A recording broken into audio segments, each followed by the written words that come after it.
One last thing. I forgot to show you the additive white pastels that I included in your kit. So you have two kinds of white chalky media. It's the same media, but it's in two different forms. So I've included in your kit a white pastel pencil and a white pastel stick. You'll be able just to, by feel, to tell the pastels have a very similar texture to charcoal. They're just made of white pigment mixed with a little bit of clay to bind it together. And sometimes they're sealed with a little bit of a wax coating. And I mention that because sometimes that makes them a little bit resistant to draw as well as they should. So often when I get a new tool like this before I start, I'll just, without wasting much material, just give it a light sand on all sides to kind of remove that waxy binder, and then you should get it drawing nicely. All right. I gave you white media because it's lovely to be able to extend your value scale to find even brighter brights that get to sit counter to the darkest darks that you're building as you add more compressed layers of charcoal and compressed charcoal medium. The additive white pastel has two different behaviors. If you lay it over an area that already has ground on it,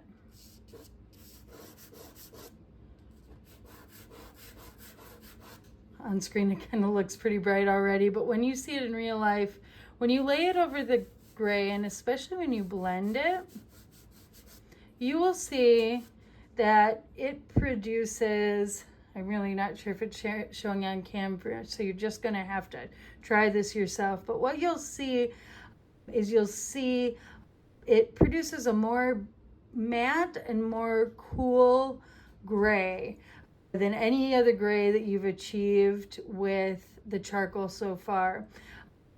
Cooler gray colors are going to recede a little bit more. Also, as you're adding a lot of layers, the temperature shift helps the tone kind of sit at a different level on your piece of paper, which can be helpful in separating space or tone and atmosphere. It also will look smoother on the surface, and so depending on the textures you're looking at or you want to achieve, you might really like getting that gray, that cooler, smoother gray tone onto surfaces. When you lay more charcoal over the top of it, it keeps mixing on the surface, so it'll create midtones that also have a little bit more smoothness and coolness. Again, I can tell this totally isn't translating on film, so listen to what I'm saying and then try it on your own drawing. I promise you will see what I mean. So that's when you are laying the white media, either in the pencil form or the pastel form, on top of an area that you've already laid tone into. It doesn't read necessarily as white of paper, but it reads as a really interesting light. It also feels more like a kind of reflected light rather than a direct light.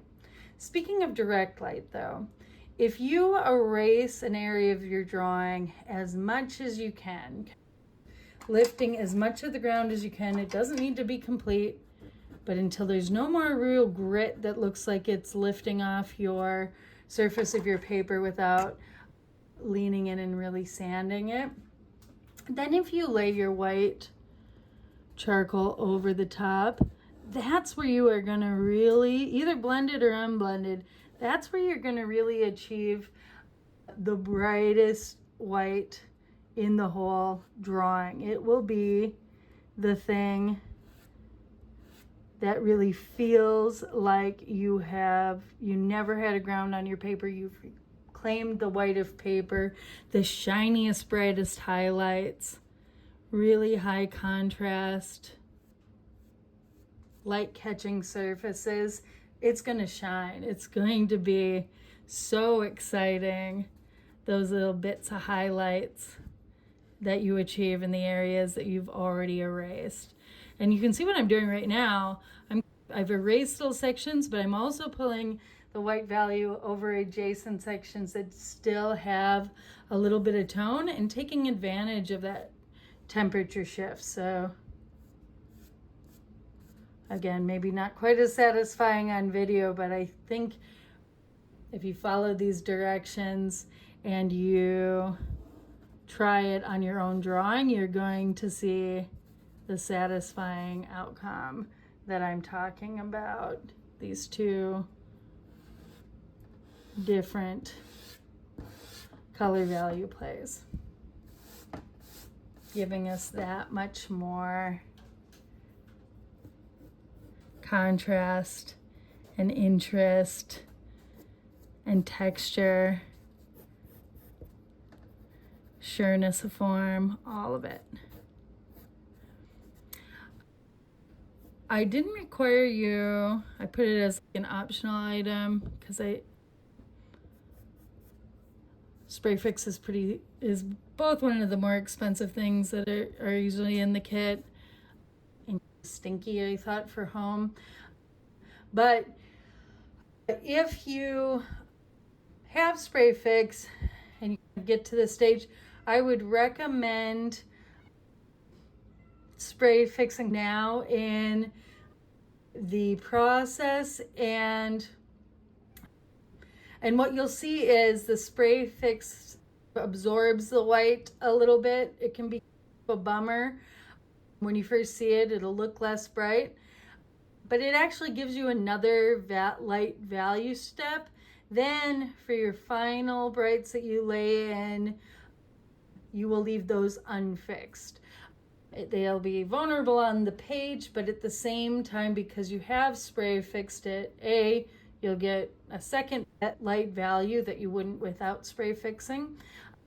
But since the underlying layer is fixed or sealed to the surface of the paper behind a layer of plastic, if you end up smudging the white layer that you add and leave unfixed, you really will only be smudging off that white layer.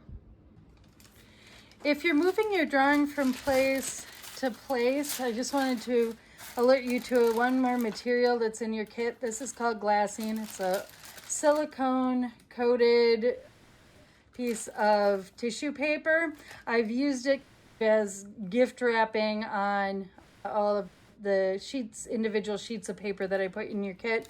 But I also gave you this because it's such a slick surface.